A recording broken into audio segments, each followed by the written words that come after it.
So here we have Pinus monticola, or western white pine.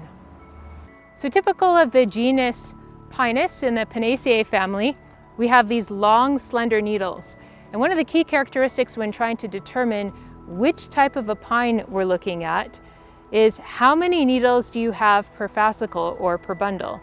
So here we have 1, 2, 3, 4, 5 needles per fascicle. If we look closely at each of those needles, we'll see that it has a white band of stomatal bloom towards the inside of that fascicle. And in fact, I can pull those needles together and the outer surface is dark glossy green, the inner surface has the band of stomatal bloom, and I can pull them together to almost look like one tight needle, whereas with Pinus lambertiana, which is our sugar pine, they often have a little bit more of a twist. And in a moment we'll talk about the difference between the cones with our sugar pine as well. Another species that you may see, especially as we move a little bit higher in elevation, is the Pinus albicollis, or white bark pine, and that also has 5 needles to a fascicle, but those needles are a little bit shorter. So we have our needles borne 5 to a fascicle. They're anywhere from 2 to 4 inches in length. These trees can grow up to 180 feet tall and about 6 feet in diameter. When they're young, the bark will be fairly smooth and gray with resin blisters, and then as this tree matures, it develops more of the alligator skin bark that breaks up into these more rectangular blocks of scales.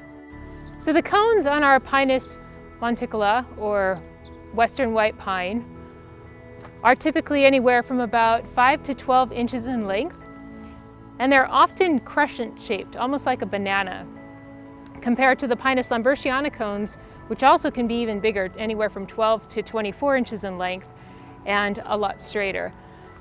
The scales are fairly fine and unarmed. On this younger tree, we see some of the resin on those cones. As that tree matures, those cones will turn from this greenish color to brown, and they'll open up a little bit more. Pinus monticola, or western white pine, ranges from southern British Columbia down into central California and across into western Nevada. It ranges in elevation from anywhere between 2,000 to about 10,000 feet. The species name monticola is Latin for inhabiting the mountains. So Pinus monticola prefers moist valleys to fairly open and dry slopes from almost sea level up into the subalpine environments. Some of the uses for Pinus monticola include building construction, boxes, millwork, and even matches.